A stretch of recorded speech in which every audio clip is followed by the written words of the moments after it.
এই শোনো না গো, আমাদের পুতুল ডায়েরি চ্যানেলটি সাবস্ক্রাইব করে পাশে থাকা বেল আইকনটি বাজিয়ে দিও প্লিজ। আর গল্পটি ভালো লাগলে অবশ্যই লাইক কমেন্ট করে শেয়ার করে দিও। ধন্যবাদ।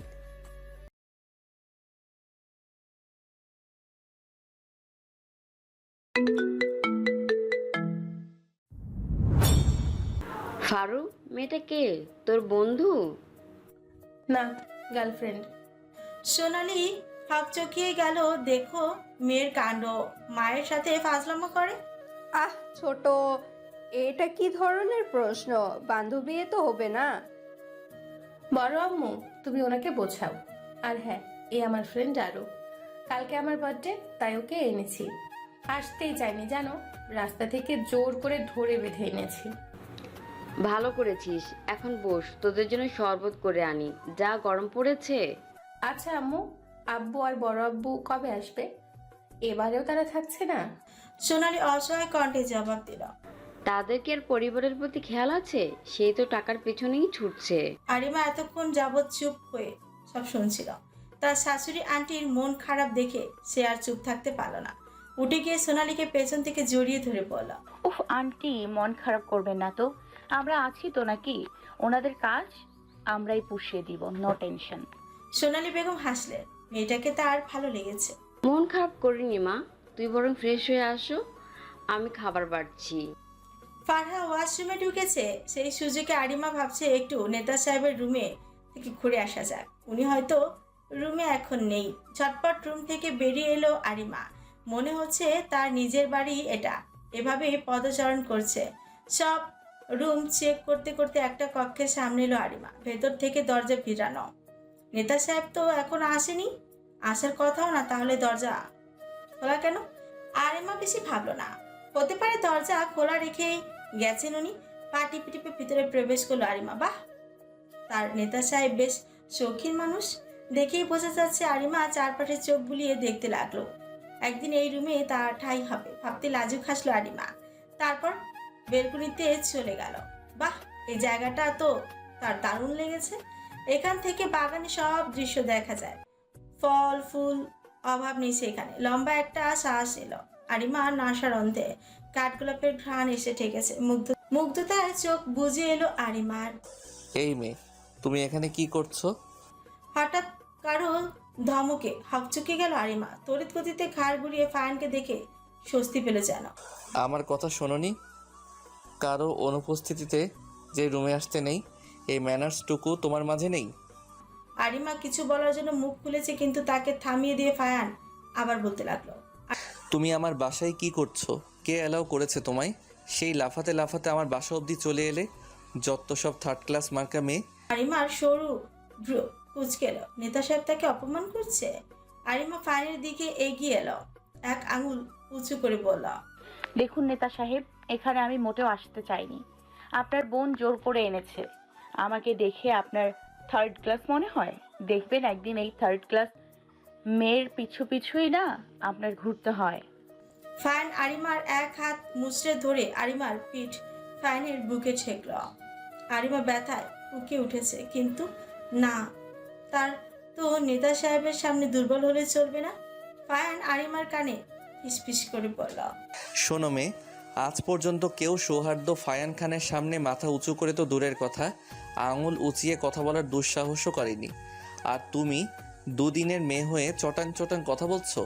পরবর্তীতে এই সাহস দেখিও না মেয়ে, না হলে আঙুল উঁচানোর জন্য আঙুল আর গলা উঁচিয়ে কথা বলার জন্য তোমার সুন্দর গলাটা থাকবে না।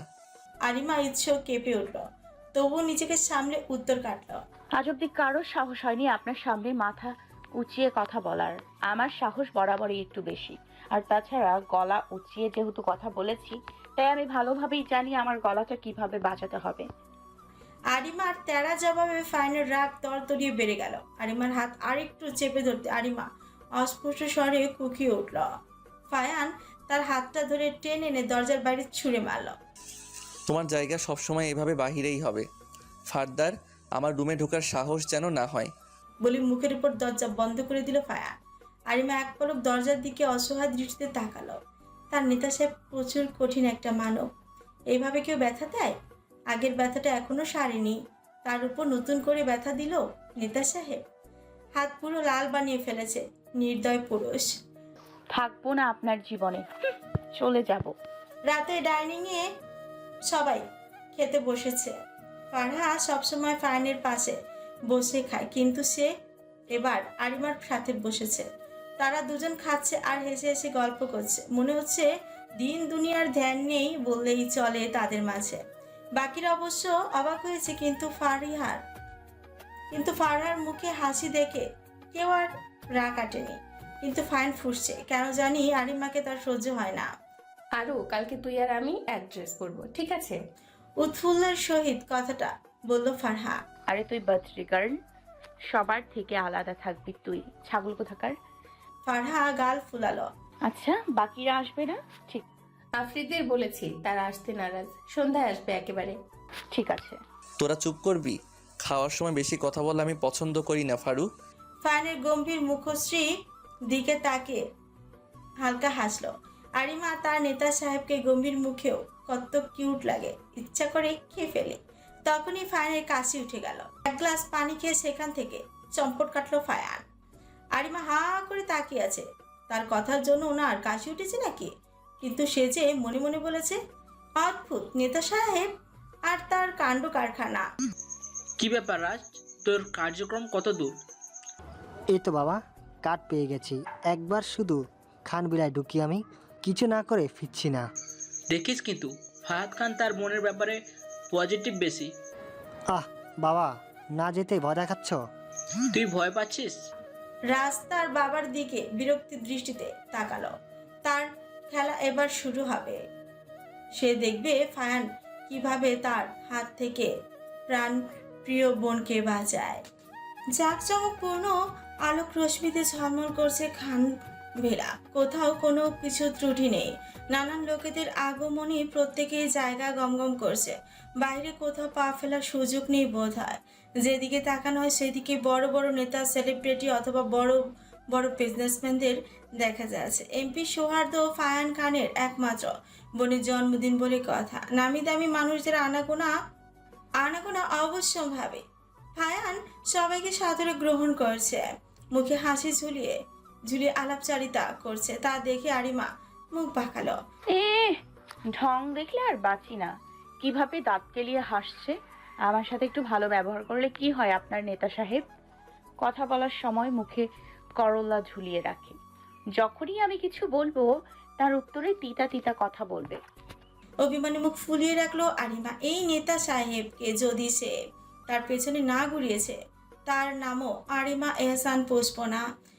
10টায় কেক কাটা হবে, বার্থডে গার্লকে তো সবার সামনে থাকতে হবে। কিন্তু ফারা তার বিপরীত, নিজের রুমে গাল ফুলিয়ে বসে আছে। কেউ তাকে নিচে নামাতে পারছে না। ফারহা কি মন খারাপ করেছে নাকি রাগ করেছে, এই উত্তরটা কেউই নিতে পারছে না তার থেকে। অবশেষে সোনালি হাল ছেড়ে দিয়ে চলে গেল, উদ্দেশ্য ছেলেকে ডেকে এনে মেয়ের রাগ ভাঙানো। কিন্তু তিনি কি জানেন তার বড় ছেলের কার্যক্রমের জন্য মেয়েটা মুখ ফুলিয়ে রেখেছে। হুড়মুড়ে কক্ষে 6 ভেড়া ছানা প্রবেশ করলো। ফারা এক পলক তাদের দেখে আবার মুখ ঘুরিয়ে নিল। সবাই গিয়ে ফারার সামনে দাঁড়ালো। ওয়াও ফারু, তোকে এই লেহেঙ্গাটাতে কতটা দারুণ লাগছে। ইস, জোস ফারু, জোস। সীমানের মুখ খুশিতে চিকচিক করছে, কিন্তু তার এই চিকচিক করা মুখশ্রীটা বেশিক্ষণ স্থায়ী হলো না। ইমরানের বাচ্চা, দেখিস না ওর মুড অফ। এমন কিছু কর যাতে করে ওর মন ভালো হয়ে যায়, তা না করে ওয়াও ওয়াও নাইস জোক। লাস্টের টুকু ব্যঙ্গ করেই বলল আফরিদ। সিমরান চোখ মুখ কুচকে তার দিকে তাকিয়ে আছে। আর কেউ না জানলো আরও ঠিকই জানে ফারু কেন মুড অফ করে রেখেছে। সে গুটি গুটি পায়ে ফারহার দিকে এগিয়ে গেল। ফারহার পাশে বসতেই তার কাঁধে হাত রাখলো। ফারহা এক পলক তার দিকে তাকিয়ে আবার মাথা নিচু করে নিল। মেয়েটার দিকে সে তাকাতেও পাচ্ছে না। আচ্ছা ফারু, তোকে একটা প্রশ্ন করি। আরিমার কথায় মাথা নাড়িয়ে সহায় জানালো ফারহা। আমি যে তোর ভাবি, তুই কি জানিস? এই পরিস্থিতিতে আরিমার কথাটা কেউ মেনে নিতে পারল না। ফারহা ছাড়া 5 বেড়া ছানার কাশি উঠে গেল। দেখ, আমাদের বিয়ে না হলেও হবে তো একদিন। তার আগে তোর বড় ভাইজানের পিছু আমি ছাড়ছি না। আমাকে তুই ভাবি বলেই সম্বোধন করবি। আর শোন, ওনার কোনো অপমানই আমি গায়ে মাখি না।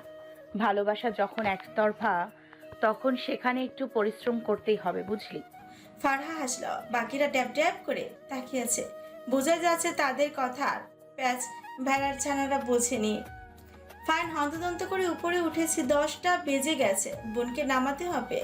সোনালির থেকে শুনেছে ফারা মুখ ফুলে বসে আছে, কারণ তা হলো ফায়ান ভালোভাবেই জানে তার জন্যই বোনটার মন খারাপ, কিন্তু তার কিচ্ছুই করার নেই। নিজের সিদ্ধান্তে সে অচল। ফায়ান কক্ষে ঢোকার আগেই আরিমা ফারাকে নিয়ে বেরিয়ে এলো। তাদের পেছনে বাকিরাও এসে দাঁড়িয়েছে। ফারহা একবার, আরিমা আরেকবার। ফায়ান একবার আরিমা আরেকবার ফারহার দিকে তাকালো, অতঃপর ফোঁস করে শ্বাস ফেলল। ফায়ান একদিক দিয়ে মানলো ফারহা তার কথার পরে আরিমার কথাই বেশি শুনে মেয়েটা একেবারে বোনটাকে রপ্ত করে নিয়েছে।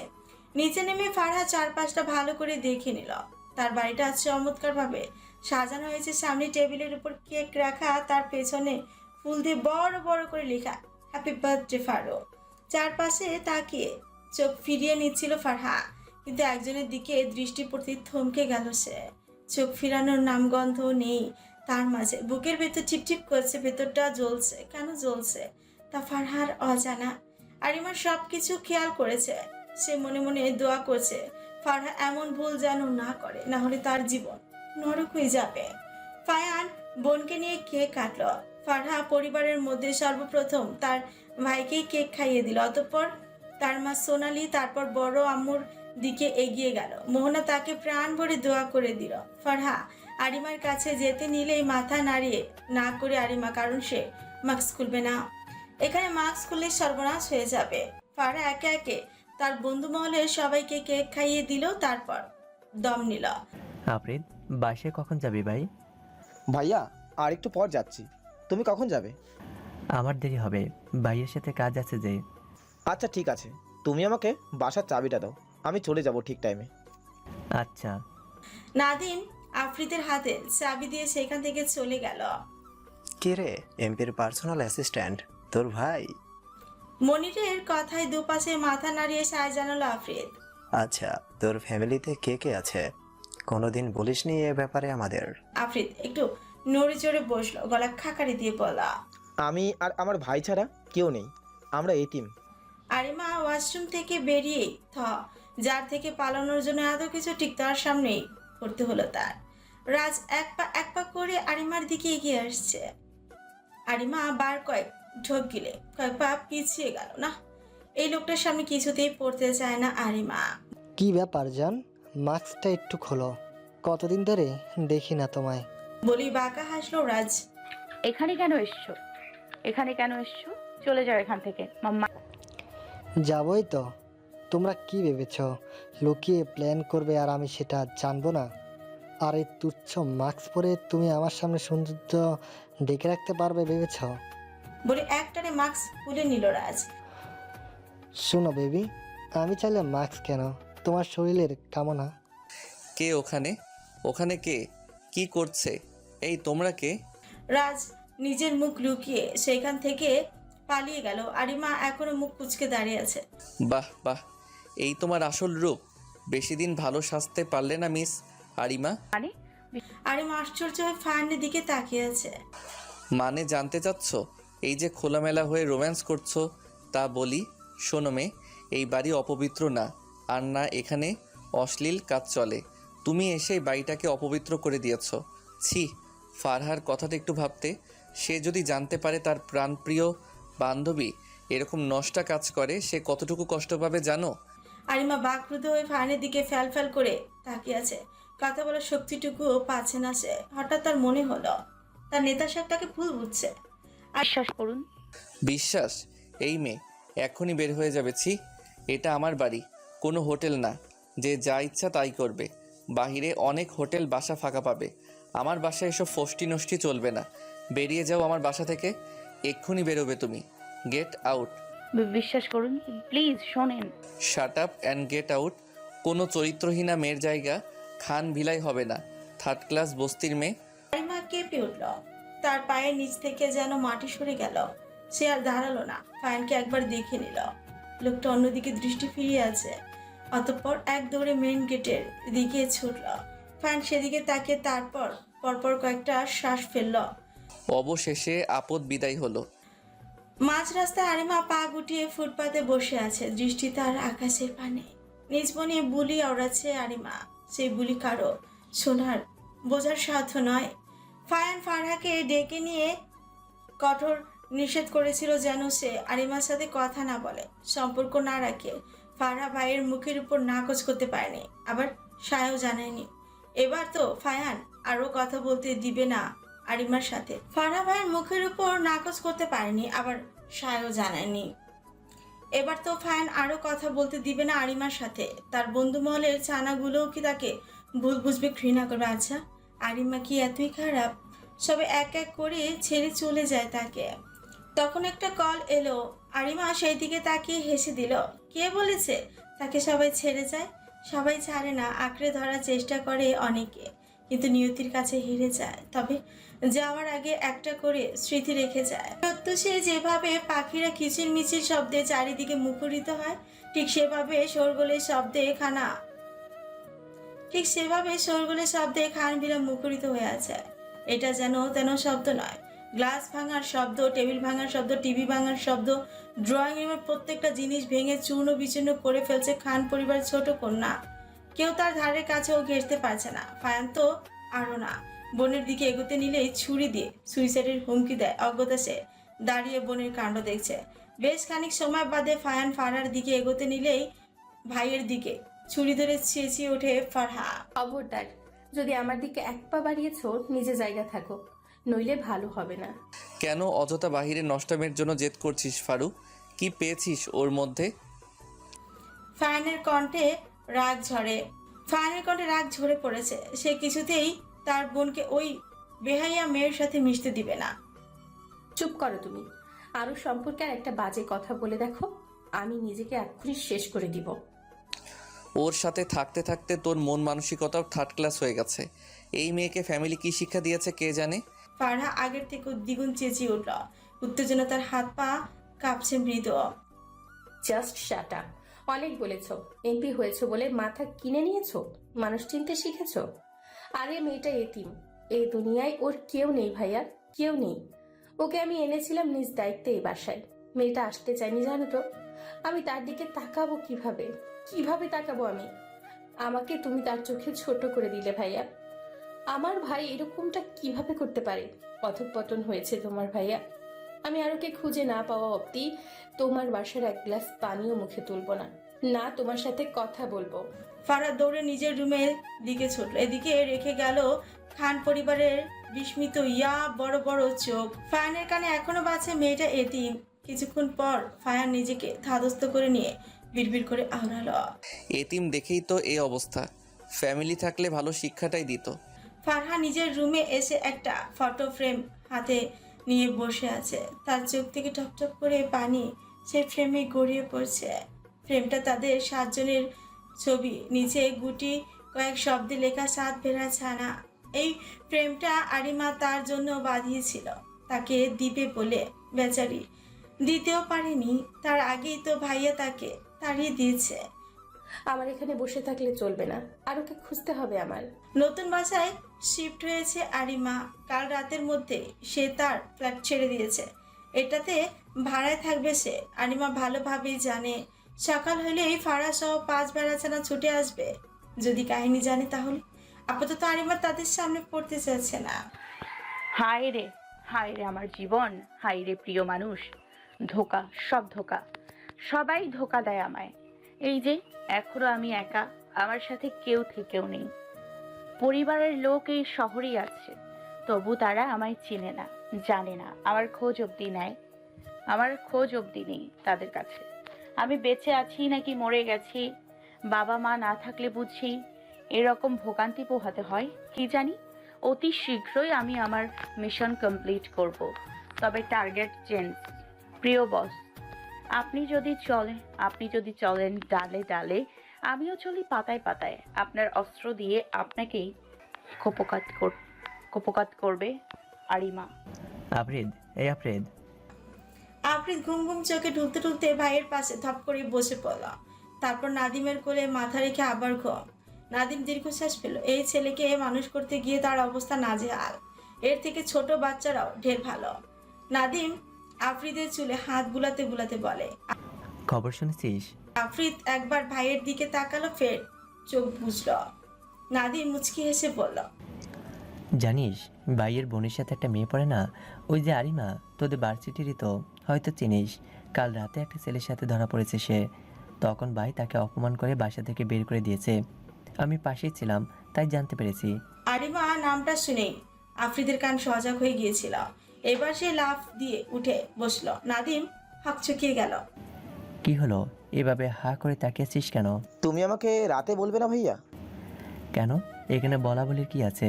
হাইফার হচ্ছিস কেন? আফ্রিদ উত্তর না কেটে রুমে ঢুকে গেল, তারপর ফোনটা নিয়েই বেরিয়ে গেল। ভাই, এই সাত সকালে কোথায় যাচ্ছিস? আফ্রিদ শান্ত স্বরে বলল, আরিমা আমার বেস্ট ফ্রেন্ড ভাইয়া, আর তার সম্পর্কে তোমার এমপি যা বলেছে সব মিথ্যে। আমাদের আরও অমন মেয়ে না। মানে? আমি নিজ চোখে দেখেছি। মাঝে মাঝে কিছু জিনিস চোখে দেখেও মিথ্যে হয়। ওর সম্পর্কে বাজে কথা বলবে না। আফ্রিদের যাওয়ার পথে তাকিয়ে নাদিম ভাবতে লাগলো, আসলেই কি তাই? মেয়েটার মুখে সে তীব্র আকাঙ্ক্ষা দেখেছিল কিছু জানানোর, কিন্তু ভাই তার একটা কথাও শোনেনি। এমনিতেই ভাই তাকে দেখতে পারে না, তার উপর এইসব কাণ্ড ঘটিয়েছে মেয়েটা। 6 জন আরিমার ফ্ল্যাটের দরজার সামনে অসহায় ভঙ্গিতে দাঁড়িয়ে আছে, দরজায় তালা লাগানো। তাদের আর বুঝতে বাকি নেই যে আরিমা এখানে আর নেই। অবশ্য এত অপমানের পর মেয়েটা কিভাবে তার সাথে সম্পর্ক রাখবে? এবার ডুকরে কেঁদে ওঠে ফারহা। সে এখন কি করবে? মাপ চাইতেও পারবে না আরিমার কাছে। মেয়েটার ফোন অফ। হ্যাঁ, কান্না করিস না, আমরা আছি তো। ফারহা কাঁদতে কাঁদতে বলল, আমাকে রাতে কিচ্ছু জানানো হয়নি। আমি ভেবেছিলাম আরো একটু পর এসে আমার পাশে শুবে, তাই ঘুমিয়ে পড়েছিলাম। সকালে ভাই আমাকে জানিয়েছে। আগে জানলে আমি কখনোই তাকে আসতে দিতাম না। মেয়েরা কান্না করছে, ছেলেদের সকলের মুখেই হতাশার ছাপ। এখন একমাত্র উপায় ভার্সিটি। আরিমা কি ভার্সিটিতে আসবে? ফাইন গম্ভীর ভঙ্গিতে বসে আছে। একটু পর তার একটা মিটিং আছে, কিন্তু এতে তার কোনো হেলদোল নেই। নাদিম এক দৃষ্টিতে ফাইনের দিকে তাকিয়ে আছে। ভাইয়ের মনে চলছে কি আসলে? এভাবে তাকিয়ে আছো কেন? আমি কি তোমার গার্লফ্রেন্ড? ফাইনের এহেন কথা নাদিম শুকনো মাটিতে আছাড় খেল। কাশি উঠে গেল তার। ফায়ান সেই দিকে প্রক্ষেপ না করে গুলি আওড়ালো। আচ্ছা নাদিম, তোমার কি মনে হয় মেয়েটা নির্দোষ? আমার মনে হচ্ছে না। নাদিম ড্যাব ড্যাব করে তাকিয়ে আছে ফায়ানের দিকে। ভাই মানতে চাচ্ছে না মেয়েটার যে কোনো দোষ নেই। আরিমা বসে বসে প্রস্তুতি নিয়েছে, আর কিছু সময়ের অপেক্ষা। রাতটা নামক, তারপরে সে তার সিক্রেট মিশনে নামবে। আচ্ছা, ফারহা কি তাকে খুঁজছে? বাকি 5 জন ভেড়াচ্ছা নাকি জানি তার খবর? তাকে নিশ্চয় চিচি করছে তারা। সে কিছুতেই তাদের ঘৃণা প্রহাতে পারবে না। আরিমা মনে মনে কিছু ঠিক করে নিয়েছে, মিশনটা শেষ হোক তাই করবে সে। আরিমা কি জানে 6 ভেড়াছানা কিভাবে খুঁজে চলেছে তাকে, তারা কতটা ভালোবাসে তাকে? জানতে পারলে নিশ্চিত তাদের এত ভোগান্তি পোহাতে হতো না। অন্ধকার রজনী, চারপাশে আধার ব্যতীত কিছুই দেখা যাচ্ছে না। দূর থেকে ঝিঝি পোকার ডাক শোনা যাচ্ছে, হালকাভাবে গাড়ির হর্নের আওয়াজ আসছে কোনো দূরবর্তী জায়গা থেকে। এই অন্ধকারেও কিছু লোক বড় বড় বক্স হাতে নিয়ে ট্রাকের দিকে এগোচ্ছে। উদ্দেশ্য ট্রাকটা ভর্তি করে এখান থেকে মালামাল নিয়ে কেটে পড়া। হঠাৎ তাদের একজন সঙ্গীর চিৎকারে হুড়মুড়িয়ে সেদিকে ছুটলো বাকিরা। লোকটার মাথায় গুলি করা হচ্ছে। সকলেই সতর্ক হয়ে গেল। আর কয়েকটা বক্স আছে, তাহলেই তাদের কাজ শেষ। এই লাস্ট মোমেন্টে কে এসব করছে? লোকগুলো বিরক্তির সাথে ঘাবড়াচ্ছেও, না জানি কোনো আপদ এসে জুটলো আবার এখানে। বারবার কোথা থেকে গুলি আসছে কেউ বুঝে ওঠার আগেই একের পর এক লাশ পড়ে যাচ্ছে মাটিতে। তারা গাছের পেছনের জায়গায় গিয়ে নিস্তার পাচ্ছে না। কোথা থেকে গুলি ধেয়ে এসে এক একজনের শরীর ফুঁড়ে ঢুকে যাচ্ছে। এবার লোকগুলো বেশ ভয় পেয়ে গেল, কারণ তারা আছে মাত্র 4-5 জন। এখন কি করবে তারা? হ্যাঁ, উপায় পেয়েছে। বসকে কল করতে হবে এই মুহূর্তে। তিনি একমাত্র তাদের রক্ষা করতে পারবেন এই বিপদের হাত থেকে। কিন্তু হঠাৎ ঠকঠক আওয়াজে পেয়ে সবাই মুখ তুলে সামনে তাকালো। আচমকা তারা কয়েক পা পিছিয়ে গেল। এই লোকটা কে? ছেলে না মেয়ে কিছুই বোঝা যাচ্ছে না। কালো রঙের হুডির সাহায্যে সমস্ত শরীর আবৃত করে রেখেছে। মুখে মাস্ক, তার উপর চোখে ব্ল্যাক সানগ্লাস। মোট কথা কিছুই বুঝতে পারছে না লোকগুলো। তাদের মাঝে একজন ডায়াল লিস্টে গিয়ে কল দিয়েই ফেলবে। এই মুহূর্তে লোকটা সাইলেন্সারকৃত গানটা থেকে বুলেট ছুড়ল, সাথে সাথে মাটিতে লুটিয়ে পড়ল সে। আর তার বাকি সঙ্গীরা ভয় রীতিমতো কাঁপছে। আসলে তাদের কাছে মোকাবেলা করার মতো আপাতত কিছু নেই। তারা জানতো না সেফ জোনে এভাবে একজন তাদের এসে ঘায়েল করে দিতে পারে। এখানে গার্ড থাকার কথা, কিন্তু কোনো গার্ডদের দেখতে পাচ্ছে না। কি করবে কি এখন তারা? কিছু বুঝে ওঠার আগেই বাকিদের লাশও একইভাবে মাটিতে লুটিয়ে পড়ল। যেভাবে বাকিরা শেষ হয়েছিল সেভাবে তাদের জীবনও এখানে ইতি টানল। একে একে সবাইকে শুট করার পর লোকটা মাস্ক খুলে বন্দুককে হালকা ফু দিল, যেখান থেকে এখনো ধোঁয়া বেরোচ্ছে। অতঃপর মাস্ক পুনরায় পরে নিজের কাজে লেগে পড়ল। হাতে যে সময় বেশি নেই। শেখ বিলাই হুলস্থুল কাণ্ড বেঁধেছে। রায়হান শেখের মাথায় আইস ব্যাগ চেপে ধরে দাঁড়িয়ে আছে তার ঘরণী রিপা শেখ। রায়হান শেখ সোফায় গা এলিয়ে দিয়ে মরার মতো পড়ে আছে। এত বড় সর্বনাশ কে করলো তার? একদম সর্বশান্ত করে দিয়েছে তাকে। উত্তেজনা প্রেশার বেড়ে গেছে রায়হান শেখের। রাজ বাবার সামনে চেয়ারে পায়ের উপর পা তুলে বসে আছে, যেন তার কোনো হিলদোল নেই এই ব্যাপারে। তা দেখে রায়হান শেখের মাথায় আরো আগুন ধরে যাচ্ছে। তার মতে সে একটা গাথা পালছে। রাজ, সাহিনকে কল দিয়ে আসতে বল। রাজ ব্রুকুচকে এবার রায়হান শেখের দিকে তাকালো। কি ওভাবে হাবলার মতো কি দেখছো? তোমার পার্সোনাল অ্যাসিস্ট্যান্টের খবর ছিল না যে এতদিন? ব্যাপার কি আব্বু? তোমার মতো তো আমি গাধা নই, তাই সব খবর রাখি। ওর মা অসুস্থ, তাই দেখতে গেছিলাম। তুমি আমাকে অপমান করো সব সময়। কারণ তুই অপমানের যোগ্যই। রাজ রাগে ফুঁসতে ফুঁসতে সেখান থেকে প্রস্থান করলো। ফারু, এই ফারু, ভাইয়ার সাথে কথা বলবি না? ফাইনের কণ্ঠে অসহায়তা ঝরে পড়েছে। বাইরে এসে যতই হাঙ্গামা করুক, মূলত তার বোনকে মন খারাপ অবস্থায় দেখতে পারে না ফায়ান। বুকের ভেতর মনে হয় কেউ পাথর চাপা দিয়ে দিয়েছে। সে দীর্ঘশ্বাস ফেলে আবার ফারহার দিকে তাকালো, যে মুখ ঘুরিয়ে বিছানায় বসে আছে। ফারু, চল, খাবি আমার সাথে? না। না মানে, খেয়াল আছে তোর? কাল থেকে খাওয়া নাওয়া বাদ দিয়ে দিয়েছিস। এভাবে চললে কিভাবে হবে? যখন আরুকে অপমান করে তাড়িয়ে দিয়েছিলে তখন মনে ছিল না? তুমি জানতে না আমার হাসি খুশি থাকার পেছনে আমার বন্ধু মহল, বিশেষ করে আরিমা আমায় নতুন করে হাসতে শিখিয়েছে। চল, তুই খাবি আমার সাথে। না, আমি কোথাও যাব না। আমার আরুকে চাই। তার খোঁজ না পাওয়া অবধি আমি কিছুতেই মুখে কিছু গ্রহণ করব না। বেরিয়ে যাও তুমি, সামনে আসবে না আমার। বলতে বলতে ফারহা ফুপিয়ে উঠল। ফারহান রাগে হাত মুষ্টিবদ্ধ করে সেখান থেকে চলে গেল। ফারহা একবার ভাইয়ের যাওয়ার পানে তাকিয়ে বলল, আমাকে মাফ করো ভাইয়া। তুমি জানো না আর আমার কাছে কি। যেদিন জানবে সেদিন তুমিও তাকে চোখে হারাবে। আরিমার ব্যাগ প্যাক করা শেষ, এবার গাড়ি আসার অপেক্ষা শুধু। তারপর সে এখান থেকে চলে যাবে। মোবাইল বের করে তাদের বন্ধু মহলের ছবিগুলো বের করে করলো আরিমা।